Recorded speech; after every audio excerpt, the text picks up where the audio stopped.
Imagine waking up, stretching, walking over to your bedroom window to open the blinds, and you just lock eyes with a live colossal squid. Oh, wow. Yeah, not exactly the morning view most of us are used to. Far from it.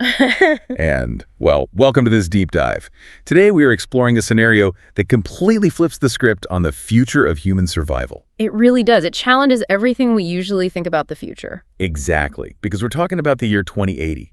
The oceans have risen, they've swallowed places like Miami, Mumbai, Tokyo, but humanity doesn't do what every sci-fi movie suggests. Right, we don't pack up and move to space. No, we don't flee to some freezing dead rock millions of miles away. We actually go in the exact opposite direction. We go straight to the bottom of the ocean. It's a fascinating pivot. It really is.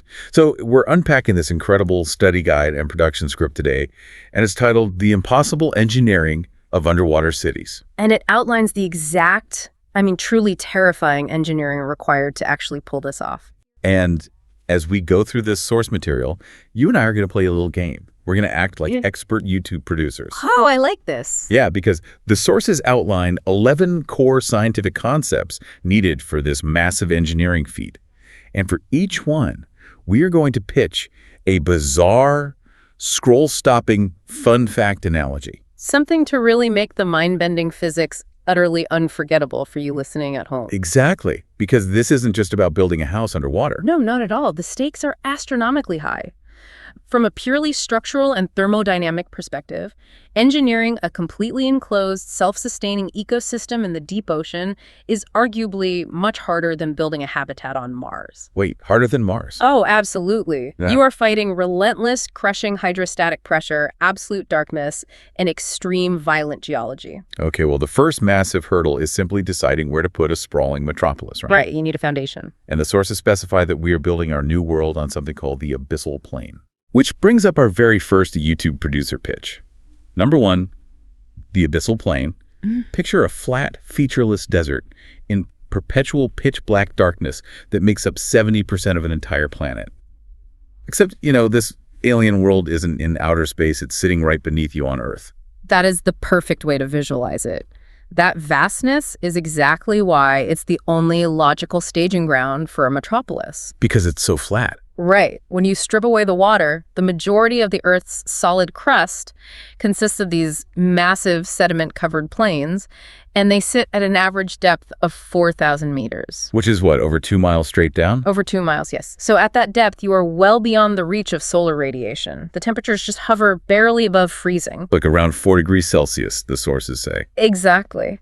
But the defining characteristic of this environment, the single factor that dictates every single engineering choice, is the hydrostatic pressure. Okay, let's unpack this because this is where the numbers stop making sense in my brain. It's hard to conceptualize, yeah. Right. Because we live at 1 atmosphere of pressure on the surface, which is roughly 14.7 pounds per square inch. And our bodies don't feel it because we evolved to push back equally from the inside. Exactly. But the math of water density means that for every 10 meters you descend, you add another whole atmosphere. And water is an incredibly dense fluid compared to the air we breathe.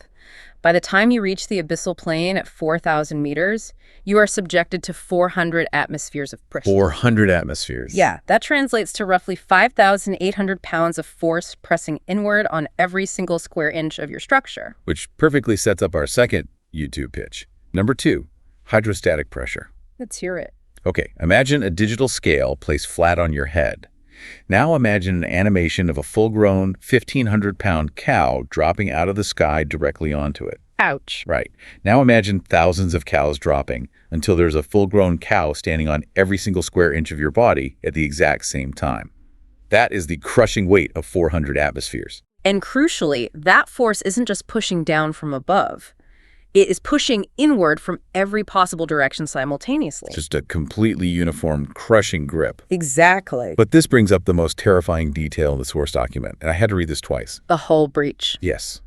It mentions that if the city's hull fails under that pressure, we don't actually drown. We instantly burst into flames underwater. Yes. Wait, so if the glass cracks, we don't drown, we burst into flames. How does a flood cause a fire? It sounds completely counterintuitive, but that is due to the laws of thermodynamics, specifically a process called adiabatic compression. Okay, walk me through the actual physics there. Why does shrinking the space make the gas hotter? Well, think about the gas molecules in the air you are breathing right now. Okay. They are bouncing around, colliding with each other in the walls of the room at a certain speed. And that speed registers to us as room temperature. Makes sense. But if you take that same number of molecules and violently force them into a space a fraction of the size, they're suddenly colliding with each other at exponentially higher rates. Oh, because they have nowhere else to go. Right. You are doing mechanical work on the gas, and that work converts directly into thermal energy. I mean, think of a diesel engine. Pistons compress air so fast and so hard that the air gets hot enough to spontaneously ignite the fuel. Without a spark plug. Exactly. Okay, so a sudden compression creates heat. But how does that apply to a crack in our underwater city? So inside your city, you have an enormous volume of air maintained at a comfortable 1 atmosphere of pressure. But outside, the ocean is pushing with 400 atmospheres. So the thousands of cows. Right. So if there is a catastrophic structural failure, the water doesn't just casually leak in. The pressure differential is so extreme that the ocean accelerates inward at supersonic speeds. Supersonic. Yes, it acts like an unfathomably massive hydraulic piston. So the water collapses the air bubble inside the city before the air has time to escape. Exactly. The air is violently compressed into a tiny fraction of its original volume in a matter of milliseconds. Milliseconds. And because the process happens so fast, the heat has absolutely nowhere to dissipate.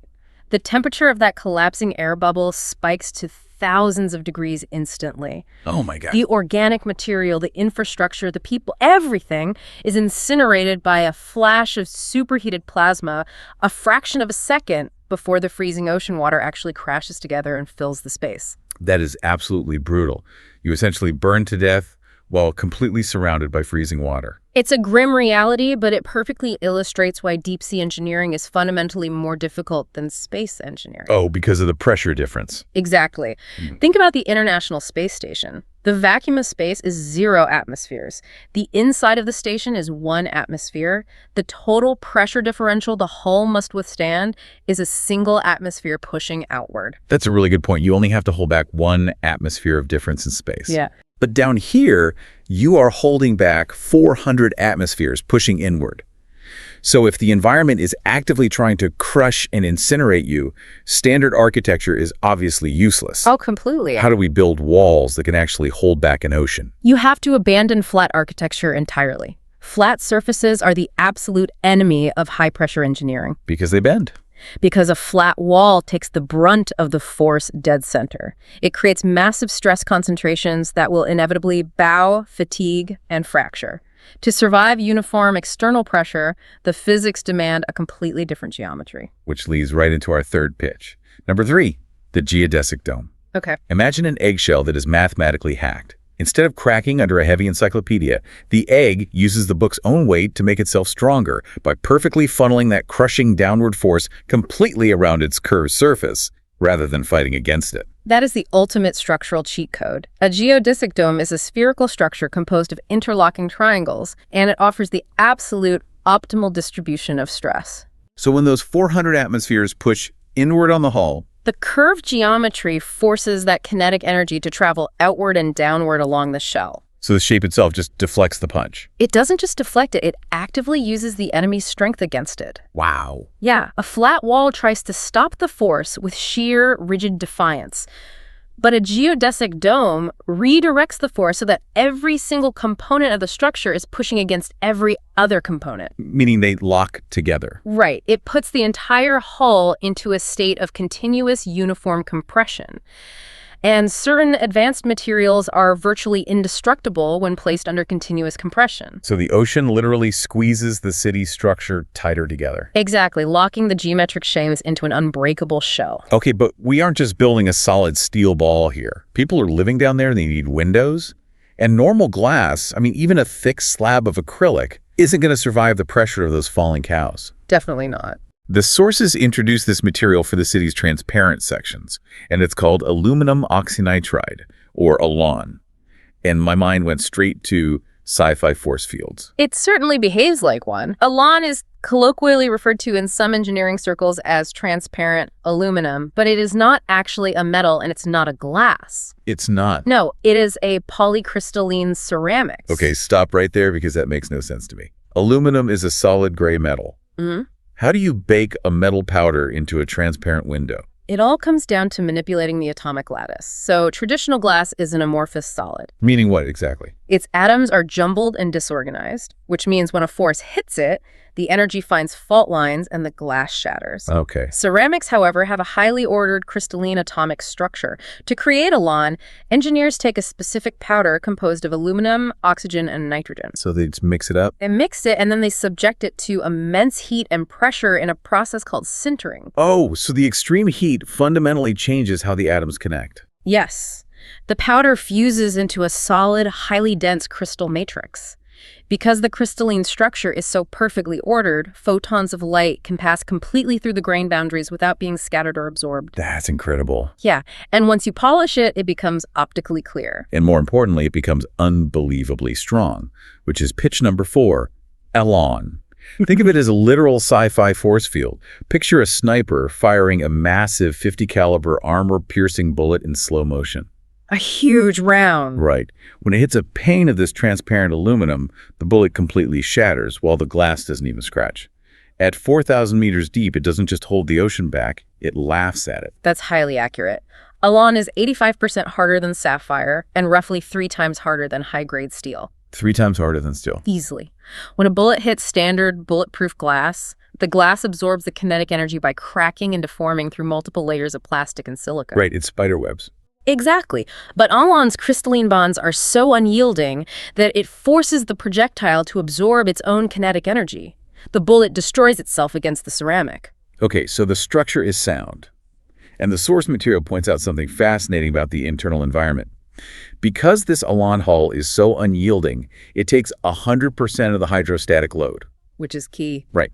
Meaning absolutely none of that crushing weight transfers to the inside of the city. That is the pivotal design feature for long-term human habitation. The pressure inside the dome is maintained at exactly 1 atmosphere. Which, okay, what does this all mean for the people inside? If the pressure is 1 atmosphere, does that mean no scuba gear, no crazy gas mixtures? Yes. Citizens wear normal clothes and they breathe normal air. They're just walking around in jeans and t-shirts, drinking coffee, completely oblivious to the fact that 400 atmospheres of lethal pressure are raging right outside the window. They have to be, because human biology cannot permanently adapt to extreme pressure. If the city were pressurized to match the ocean depth, which, by the way, is structurally impossible to maintain a breathable atmosphere in any way, humans would suffer catastrophic physiological failure. Like nitrogen narcosis. Yes, among other things. At high pressures, the solubility of gases in your bloodstream increases dramatically. Nitrogen, which makes up roughly 78% of the air we breathe, becomes highly narcotic at high partial pressures. It basically drugs you. It acts like a powerful anesthetic. Deep-sea divers call it the rapture of the deep.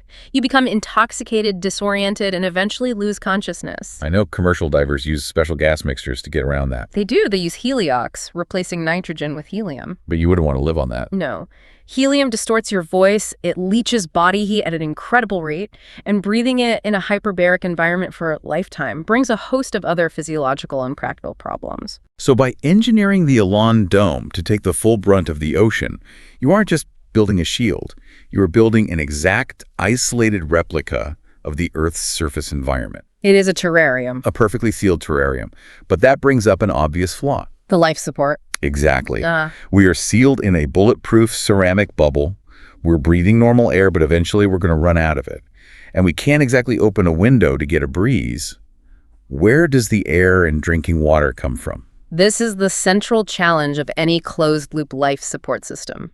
You have to manufacture your basic necessities from the hostile environment around you. Right. And the irony of the deep ocean is that while it is constantly trying to kill you, it also completely surrounds you with the raw chemical materials you need for life. Okay, let's tackle the air first. The sources outline large-scale electrolysis, which brings us to YouTube pitch number 5, electrolysis. Go for it. It's like turning the entire surrounding ocean into a giant, violent battery. We electrocute the water so hard it literally rips apart, forcing the ocean to cough up pure breathable oxygen while we throw away the highly explosive hydrogen. I like the phrasing there because it is a violently energetic process at the molecular level. Because water wants to stay water, right? Absolutely. Water molecules are highly stable. The covalent bonds holding the two hydrogen atoms to the one oxygen atom are incredibly strong. To break them, you have to introduce a powerful direct electrical current. The activation energy. So you submerge massive electrodes into the water and just shock it. Essentially, yes. You run a massive current between an anode and a cathode submerged in the highly conductive seawater. The electrical energy overwhelms the molecular bonds. And it splits. The oxygen atoms are stripped of their electrons and drawn to the positively charged anode, where they form O2 gas bubbles. And the hydrogen. The hydrogen atoms gain electrons at the negatively charged cathode, forming H2 gas. But wait, doing this at 4,000 meters deep has to be different than like a high school chemistry experiment. The pressure out there is insane. Yeah. Doesn't that make it harder to form a gas bubble? Exceptionally harder. This is a phenomenon related to overpotential. At 400 atmospheres, the ambient pressure actively resists the formation of gas bubbles. You have to pump significantly more electrical energy into the system just to force the gas to expand against the crushing weight of the ocean. So it's an incredible power drain. But once you get the oxygen, you just pump it straight into the city's ventilation. Yes, you harvest the pure oxygen, scrub the carbon dioxide out of the city's stale air, and mix the fresh O2 back in with inert nitrogen to maintain a breathable surface-level mixture. And what do we do with all the hydrogen? Because hydrogen is notoriously explosive. You can't just let it float around inside a sealed dome. You absolutely cannot. Hydrogen must be meticulously captured at the cathode. From there, it presents an interesting engineering choice. You can carefully vent it out of the dome and let it dissolve into the ocean currents. Or if your safety protocols are flawless, you can compress it and use it as a secondary industrial fuel source or chemical feedstock. Okay, so we've hacked the ocean to give us air. But what about drinking water? You can't drink seawater. And the source document explicitly notes that traditional desalination is a terrible idea for an underwater city. Yes, it is. Why is traditional reverse osmosis so bad? Because energy is the most precious currency in a deep-sea habitat.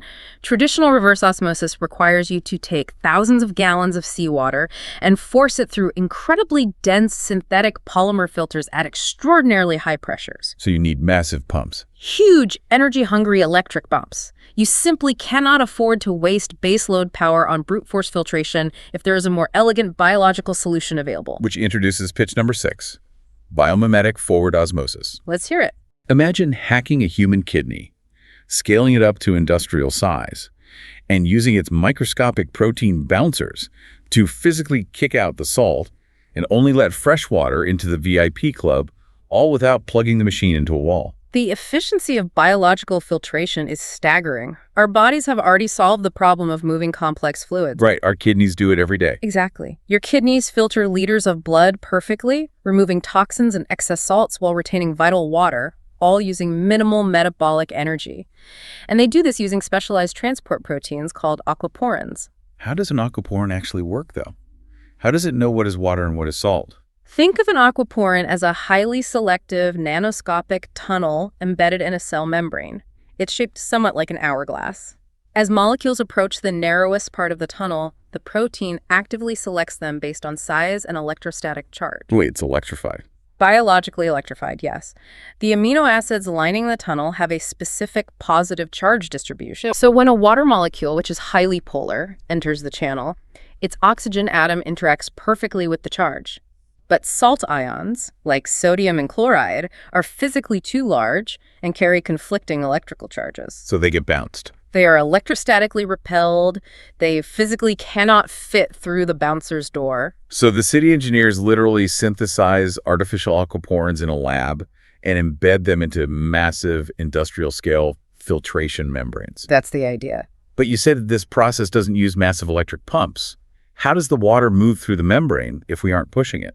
By using forward osmosis instead of reverse osmosis, it relies on the natural passive laws of osmotic pressure. How so? The engineers place a highly concentrated, specialized draw solution on the inside of the membrane with the ocean water on the outside. And water just naturally wants to dilute the strong solution. Exactly.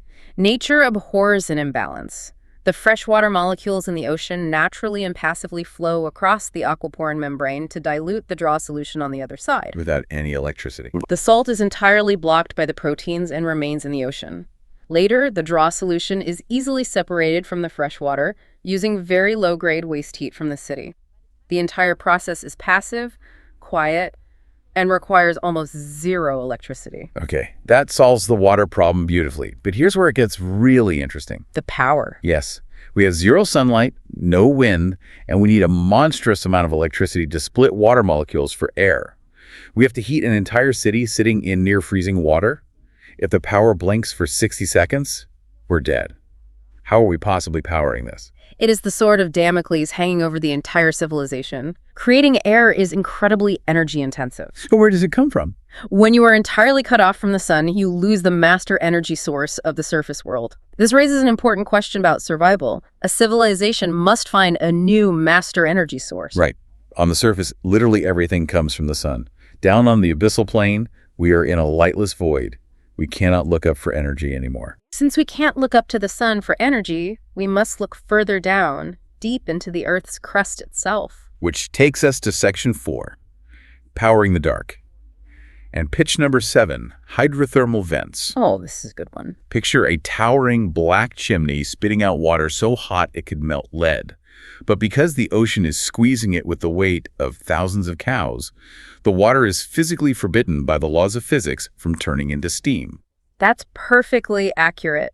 Hydrothermal vents are essentially the deep-sea equivalents of geysers or hot springs, but dialed up to apocalyptic energy levels. Where do you even find these? They only exist in highly specific geological zones, specifically along tectonic plate boundaries where the Earth's crust is actively pulling apart. Like the Mid-Atlantic Ridge. Exactly. So there are literal open cracks in the bottom of the ocean. Yes. Freezing seawater seeps down into these massive fissures, traveling miles deep into the crust until it gets dangerously close to the Earth's molten magma. Oh. The magma superheats the water, and it absorbs a massive amount of dissolved minerals from the surrounding rock. This superheated fluid then rockets back up through the crust and billows out of these chimney structures into the cold ocean like thick black smoke. But you said it's superheated. The sources mention temperatures exceeding 400 degrees Celsius. Water boils at 100 degrees Celsius at sea level. Why isn't it just a massive underwater steam explosion? Because pressure dictates the boiling point. With the 400 atmospheres again. Right. The immense hydrostatic pressure on the abyssal plane physically crushes the water molecules, preventing them from expanding into a gas. At 400 degrees Celsius and 400 atmospheres, the water surpasses its critical point. What does that mean? It becomes what we call a supercritical fluid. It's a distinct state of matter that is neither fully a liquid nor fully a gas. It has a density of a liquid but can effuse through solids like a gas. That sounds insane. It is an incredibly dense, hyper-energetic medium. Okay, so we have this roaring chimney of 400 degrees supercritical fluid. But heat isn't electricity. How does that raging hot water turn into power for my lights and my oxygen generator? Through a beautifully elegant feat of thermodynamics called ocean thermal energy conversion, or OTEC. Which is pitch number 8, ocean thermal energy conversion. Imagine taking the raging, melting heat of an active volcano and violently crashing it into freezing, ice-cold ocean water to spin a giant underwater engine at breakneck speeds. It's like strapping a hurricane directly to a power turbine. The hurricane analogy perfectly captures the thermodynamics at play. Energy generation is entirely about exploiting a gradient. A gradient. The movement of energy from a high concentration to a low concentration. In any heat engine, the larger the temperature difference between the hot side and the cold side, the higher the Carnot efficiency. Meaning you get more power. Exactly. It dictates the maximum theoretical potential energy you can extract. And we have the ultimate hot side and the ultimate cold side sitting right next to each other. Precisely. The ambient water on the abyssal plane is about 4 degrees Celsius. The hydrothermal vent fluid is 400 degrees Celsius. That is a massive, incredibly stable, 396-degree temperature gradient. Walk me through the actual mechanics. If I'm looking at this engine, what is actually happening inside the pipes? The city uses a closed-loop system containing a working fluid that has a very low boiling point, typically ammonia or a specialized synthetic refrigerant. Okay. The engineers pipe the 400-degree volcanic fluid through a massive heat exchanger. The heat transfers through the highly conductive walls of the exchanger to the liquid ammonia. The extreme heat instantly flashes the ammonia into high-pressure vapor. And that rapidly expanding vapor acts like the steam in a traditional power plant. It hits the turbine blades and spins them. At massive sustained speeds, the spinning turbine turns an enormous generator producing the electricity. Then the spent ammonia vapor flows into a second heat exchanger where it is cooled by the freezing 4-degree ocean water. And then it condenses back. It instantly condenses back into a liquid, flows back to the start, and the cycle repeats endlessly. That sounds like an engineering dream. It provides limitless, 100% clean, baseload geothermal power. It is the ultimate infinite power source. But hold on. Wait, so we're intentionally building our fragile glass bubble city right next to an erupting deep-sea volcano on an active tectonic plate boundary. Yeah. Isn't that literal suicide? I agree that it sounds counterintuitive. It is the defining paradox of this entire endeavor. Seriously, we're parking on a fault line. The very thing providing the city with life, the heat gradient, is also the greatest threat to its structural integrity. It's a perfect encapsulation of a core engineering reality. Knowledge is about understanding trade-offs. You trade energy starvation for seismic peril. So we have limitless power, but we are parked on top of the most violent geology on Earth.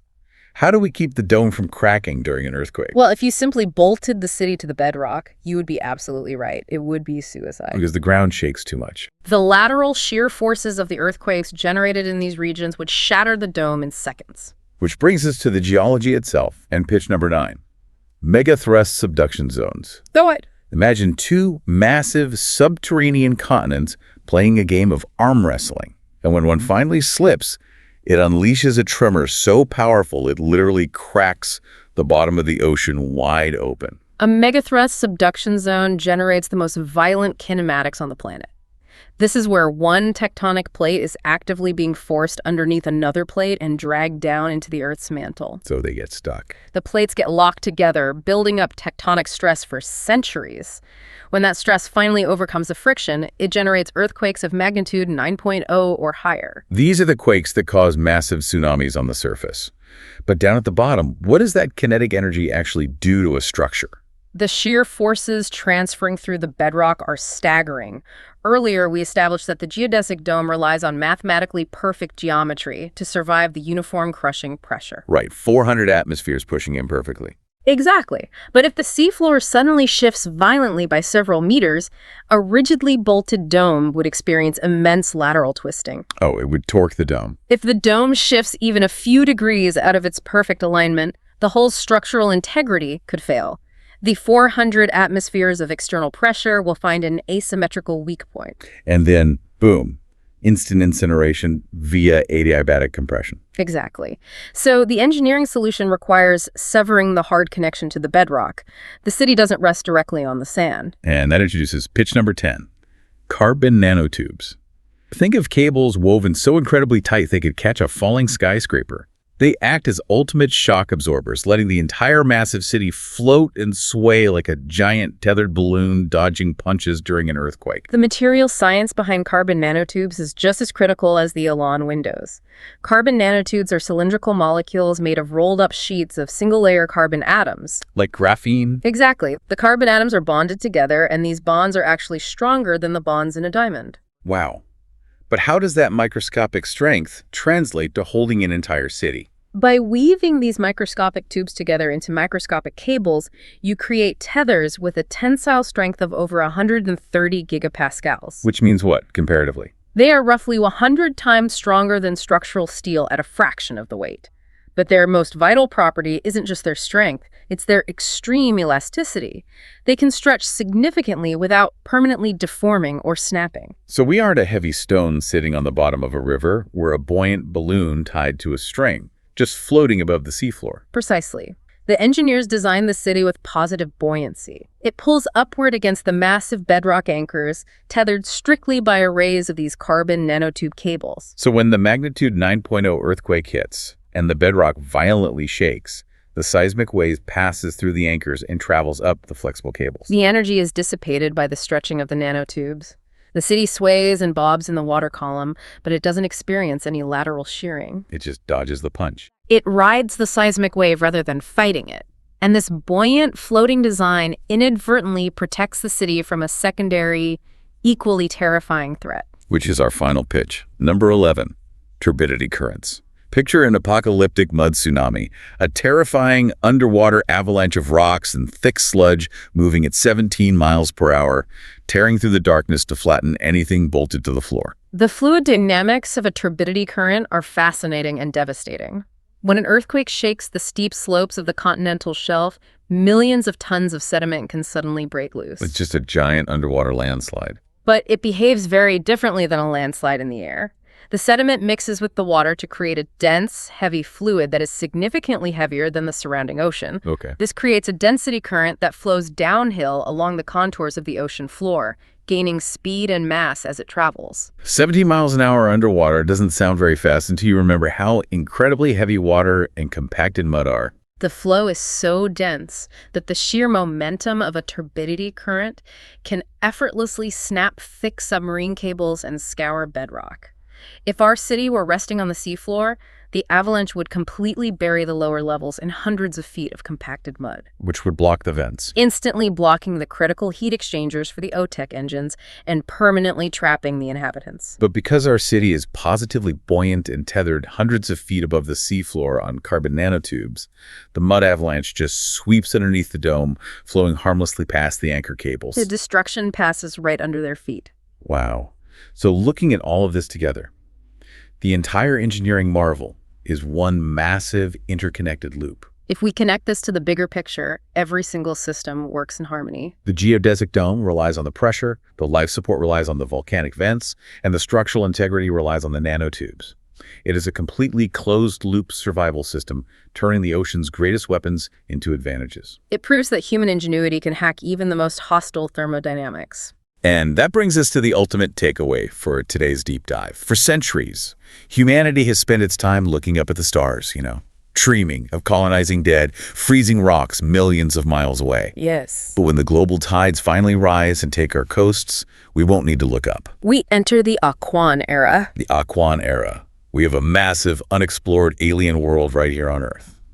We just have to be brave enough to hold our breath. But before we completely romanticize this underwater utopia, I want to leave you with a final, lingering question based on a subtle detail from the source material. Oh, the video link about the elevator. Yes. The sources mentioned a video about how we build the elevators that take us down there. And I want you to really mull this over.